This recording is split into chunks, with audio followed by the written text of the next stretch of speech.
Good morning friends. Madhusudan Gutti ఛానల్కు స్వాగతం. ఎన్నికల ముందు వరకు ఎన్నెన్ని తీవ్ర విమర్శలు, నోటికి ఎంత వస్తే అంత మాటలు మాట్లాడారు. రంగులు పూసుకునేవాడు, సినిమా నటుడు, రాజకీయాలు ఏం తెలుసు అన్నారు. దత్తపుత్రుడు అని విమర్శించారు. ప్యాకేజ్ స్టారు అని కామెంట్ చేశారు. కానీ అన్నిటినీ ఓర్పుగా భరించాడు, సహించాడు. ఇప్పుడేమైంది?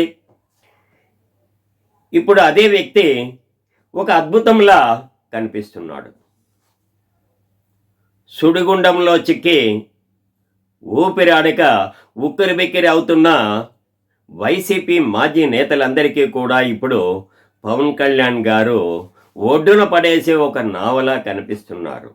ఒక ఆశా జ్యోతిలా కనిపిస్తున్నారు. ఎక్కడ కేసులు, అరెస్టులు జరుగుతాయో అనే భయంతో వణికిపోతున్నారు. పవన్ నామస్మరణ మొదలుపెట్టారు.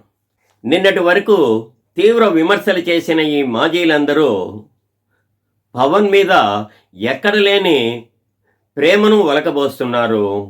పవన్ను పొగడడం మొదలుపెట్టారు. మరి ఈ మాజీలందరికీ ఇంత సడన్గా పవన్ మీద ప్రేమ ఎందుకు గుర్తుకొచ్చింది? ఇప్పుడు జనసేన పార్టీ వీరికి ఒక ఆశాకిరణంగా కనిపిస్తోంది. ఇన్నాళ్ళు జనసేన పార్టీని విమర్శించారు, దుమ్మెత్తిపోశారు. ఇప్పుడు జనసేన పార్టీని పొగడడం మొదలుపెట్టారు. ఇప్పుడు వారికి జనసేన పార్టీ ఒక రాజకీయ పునరావాస కేంద్రంగా కనిపిస్తుంది. అందుకే వీరి చేరికలపై పవన్ కళ్యాణ్ గారు కాస్త దృష్టి పెట్టండి, కొంచెం జాగ్రత్తగా ఆలోచించండి. ఈ మాజీల చేరిక పైన కొంచెం అలర్ట్గా ఉండండి.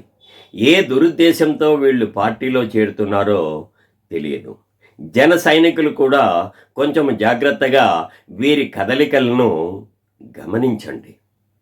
కొంచెం ఆలోచిస్తే వైసీపీ వాళ్ళు కూటమిలో చిచ్చులు రేపడానికి ప్రయత్నాలు చేస్తున్నట్టుగా ఉంది.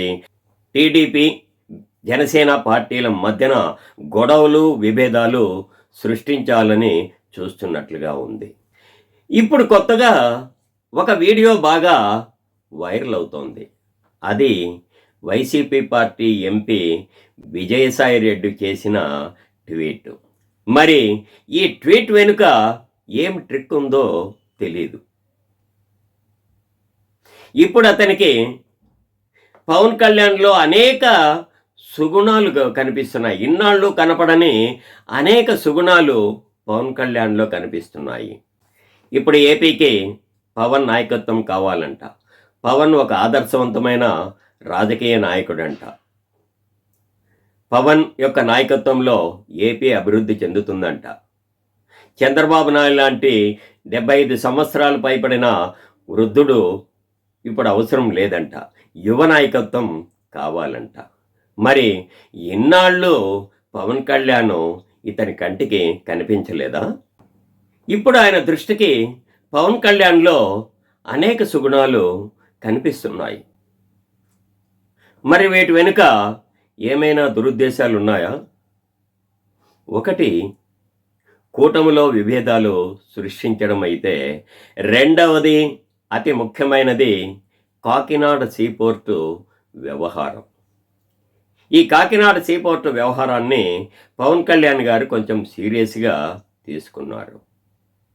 ఈ కాకినాడ సీపోర్టు వ్యవహారంలో విజయసాయి రెడ్డి యొక్క అల్లుడైన శరత్ చంద్రారెడ్డి పాత్ర కూడా ఉంది అనేసి అధికారులు అనుమానాలు వ్యక్తం చేస్తున్నారు. అందుకోసమే వీరిపైన లుకౌట్ నోటీసులు కూడా జారీ చేశారు. మరి ఈ అరెస్టులు, కేసుల నుంచి తనని తాను, తన వాళ్లను కాపాడుకోవడానికి విజయసాయి రెడ్డి ఈ ట్రిక్ ప్రయోగిస్తున్నారా? అదే దీని వెనుక ఉన్న మర్మమా? అందుకే ఇప్పుడు ఈ కేసుల నుంచి విజయసాయి రెడ్డి బయటపడాలి అంటే పవన్ కళ్యాణ్ కాళ్ళు పట్టుకోక తప్పదు. అందుకే ఇప్పుడు కాళ్ళ బేరానికి వచ్చాడు. ఎక్కడా లేని విపరీత ప్రేమను పవన్ కళ్యాణ్ మీద చూపిస్తున్నాడు. ఎంతైనా ఆడిటర్ కదా. ఈ లెక్కల మ్యాజిక్‌లో పవన్ కళ్యాణ్ మీద ప్రయోగిస్తున్నాడు. పవన్ కళ్యాణ్ గారు, ఈ వ్యవహారం పట్ల కొంచెం మీరు ఆలోచించి నిర్ణయాలు తీసుకోండి. ఈ విషయాలపై కొంచెం జాగ్రత్తగా వ్యవహరించండి. ఇప్పుడు క్రొత్తగా వైసీపీ పార్టీ నుంచి వచ్చే చేరికలపైన కొంచెం జాగ్రత్తగా ఆచితూచి అడుగేయండి.